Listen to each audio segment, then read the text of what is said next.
Welcome to యూహం media. ఉద్యోగ నోటిఫికేషన్స్పై వయోపరిమితి పెంచాలని చెప్పేసి 42 సంవత్సరాలకు కూడా వయోపరిమితి పెంచాలని చెప్పేసి జియో నెంబర్ 30ని కూడా వాళ్ళు కొనసాగించాలని చెప్పేసి కూడా వాళ్ళు ప్రెస్ క్లబ్లో ఈరోజు ప్రెస్ మీట్ పెట్టడం జరిగింది.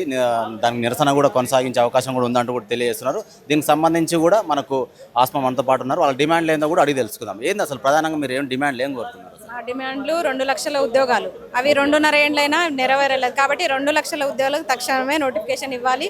ఉన్న జీవోలన్నీ ఏవైతే జీవోలు అడ్డున్నాయో జీవో నెంబర్ 4, 29, 108, 81, 46 ఈ జీవోలన్నీ కూడా రద్దు చేయాలి. ఇవి రద్దు చేసి నోటిఫికేషన్స్ ఇవ్వాలి. అలాగే ఏదైతే నోటిఫికేషన్ డైవర్ట్ చేయడానికి మీరు ఏజ్ రిలాక్సేషన్ అడ్డు పెడతారో ఆ ఏజ్ రిలాక్సేషన్ని కూడా మీరు వెంటనే ఆ జీవోని కొనసాగించాలి. జీవో నంబర్ 30ని కొనసాగించి వయోపరిమితిని పెంచి మీరు నోటిఫికేషన్స్ ఇవ్వాలని చెప్పేసి మేము ఈరోజు సమావేశమైనాం. ఇప్పుడు ఈ దాదాపు 2.5 సంవత్సరాల్లో 2 లక్షల ఉద్యోగాలు ఇవ్వాలని చెప్పేసి కూడా రేవంత్ రెడ్డి గారు చెప్తూనే ఉన్నారు. మేము మద్దతు ఇస్తామని కూడా చెప్తూనే ఉన్నారు. కేసీఆర్ మోసం చేసిండు, మమ్మల్ని ఎంచుకురు, నిరుద్యోగుల పక్షాన మేము నిలబడతామని అంటూనే ఉన్నారు. దీనికి సంబంధించి కూడా గతంలో కూడా ప్రభుత్వం ఏర్పడిన 6 నెలల్లో కూడా నిరసన తెలియజేశారు. ఓయూలో స్టూడెంట్స్ని కూడా లిఫ్ట్ చేయడం జరిగింది, అరెస్టులు కూడా జరిగినాయి. మీ మీద 10ల సంఖ్యలో 100ల సంఖ్యలో కూడా కేసులు ఇప్పటికీ ఉన్నాయి.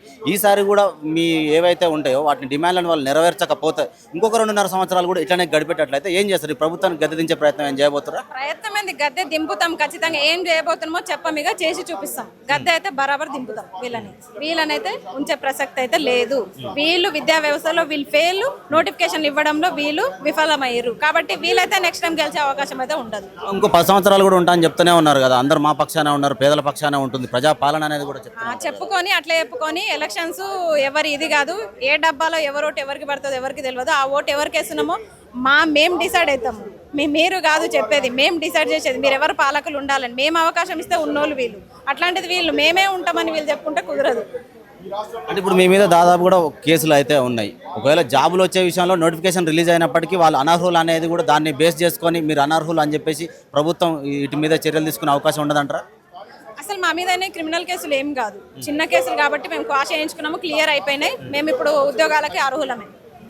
అంటే గద్దె దింపే ప్రయత్నమే చేస్తారా, లేకపోతే ఇంకా తిరగబడి ఏదన్నా ఈ లోపు మీరు ఏమైనా సీరియస్గా తీసుకునే అవకాశం ఉంటుందా నిరుద్యోగులు అందరూ కలిసి? మేము ఆల్రెడీ సీరియస్గా తీసుకునే ఈరోజు సమావేశమైనాము. ఎవరిని పిలవకుండా కేవలం నిరుద్యోగులం మాత్రమే. అంటే వీళ్ళు ఏమంటారు అంటే వీళ్ళు చేత కాదు, వీళ్ళు నిరుద్యోగులు బయటికి రారని వీళ్ళు ఒక అపోహలో తీసుకుపోతారు కదా, డైవర్ట్ చేస్తున్నారు కదా. అబద్ధంతో ఈరోజు ప్రెస్ క్లబ్ చూడండి, ప్రెస్ మీట్ చూడండి, ఈరోజు మొత్తం ఉన్నది నిరుద్యోగులే, జెన్యున్ నిరుద్యోగులే. అందుకే నేను కూడా మొదట మాట్లాడలే. ఫస్ట్ ఆఫ్ ఆల్ అందరితో మాట్లాడించిన తర్వాతనే టైం ఉంటేనే నేను మాట్లాడిన. అంటే నిరుద్యోగులు కాదు అంటే ఎవరు కాదు, 30 లక్షల మంది కదిలేస్తే మీరు ఉంటారా అసలు? కాబట్టి ఒకసారి చూసుకోండి. ఇంకొకసారి ఇది రిపీట్ అయితే మాత్రం ఊకుండే ప్రసక్తి లేదు. June 2 అనేది చాలా సంతోషంగా జరుపుకోవాలి. మేము తెలంగాణ రాష్ట్రం తెచ్చుకున్న సందర్భంగా మేము సంతోషంగా జరుపుకోవాలి. ఏడుపు గట్టు మొక్కలతో చేసుకునేటట్టు చేయకండి దయచేసి. నిరుద్యోగులందరి తరపు నుంచి మేము మిమ్మల్ని వేడుకుంటున్నాం.